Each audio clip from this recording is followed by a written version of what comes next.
At narito na po ang inaabangan ng lahat na balita tungkol kay XRP. Sa XRP ay muli na pong nakatawid or nakalagpas sa presyong $1 matapos po ang halos 3 taon. Yan, na-content ko po kanina yung technical analysis natin dito kay XRP, kaya maaari na rin po ninyong panoorin ito. Ngayon ay isa po itong malaking milestone na nagpapakita ng muling pagbuhay ng kumpiyansa sa cryptocurrency na ito. Pero ang tanong ay ano kaya ang susunod na hakbang para kay XRP?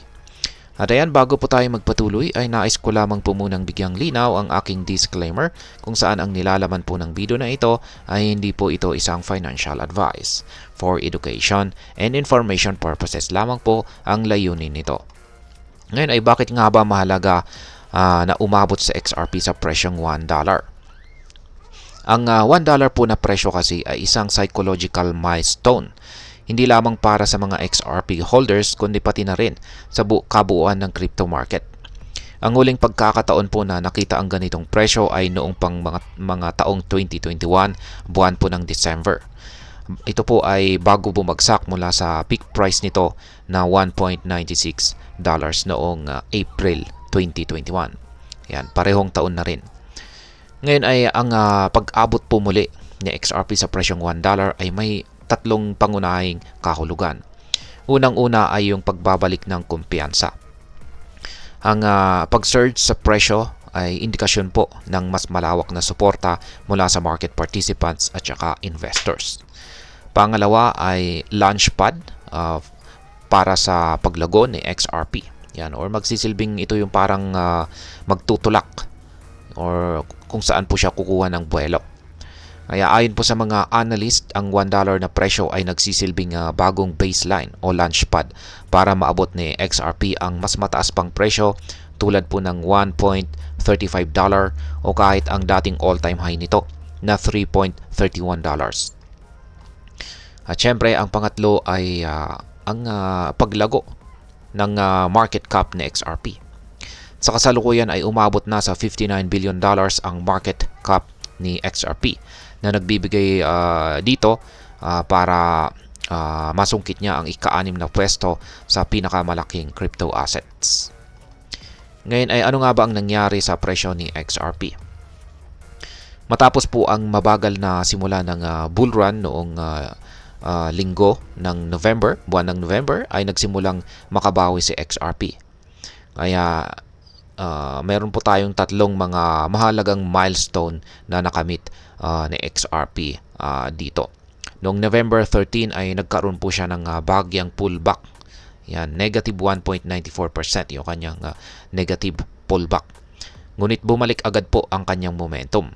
Pagsapit po ng November 14 hanggang 15 ay tinalo ang mga psychological barriers. Yan, or nagawa po niyang lampasan yung kanyang mga psychological barriers na nasa mga presyong 0.70, 0.80 at saka 0.90.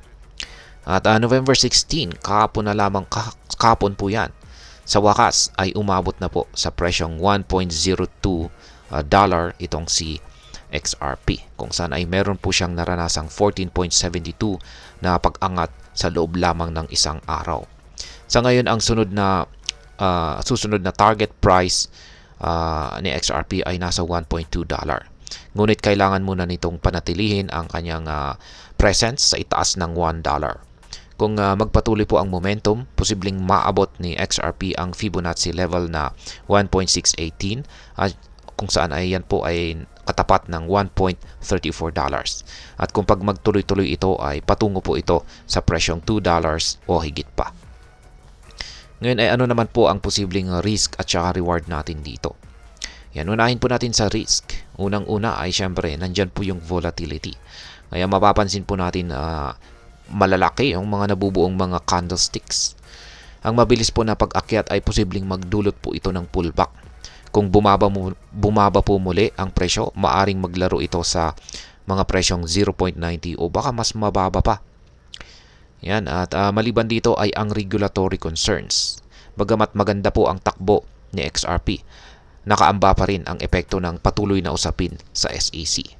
Tandaan natin na hindi pa tapos ang legal battle sa pagitan ng Ripple at saka ang US SEC.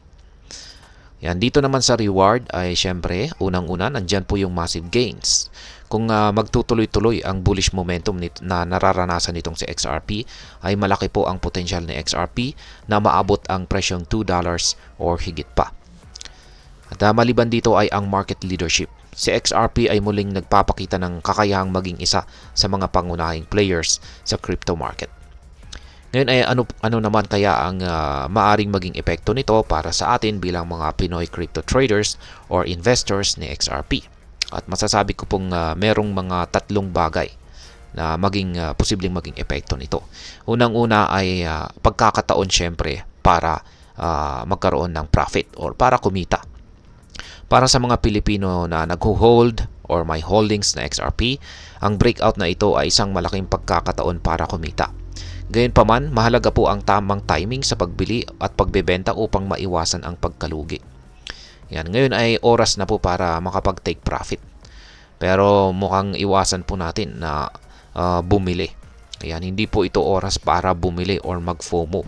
Kasi kung ngayon po tayo bumibili ay FOMO na po ang tawag dyan. Hintayin po natin na makaranas siya ng correction at saka po dyan po tayo bibili. Sa ngayon ay take profit po tayo ngayon.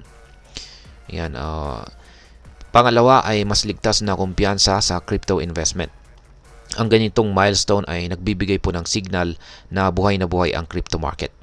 Magandang balita po ito para sa mga bagong investors na nag-aalangan pa. At ang pangatlo ay mas mataas na awareness.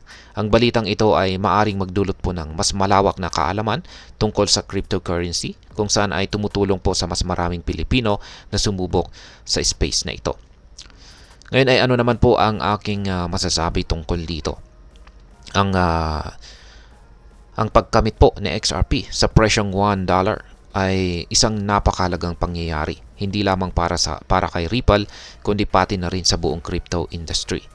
Bilang isang Pilipinong trader o investor, magandang subaybayan po natin ang galaw ni XRP sa mga susunod na linggo.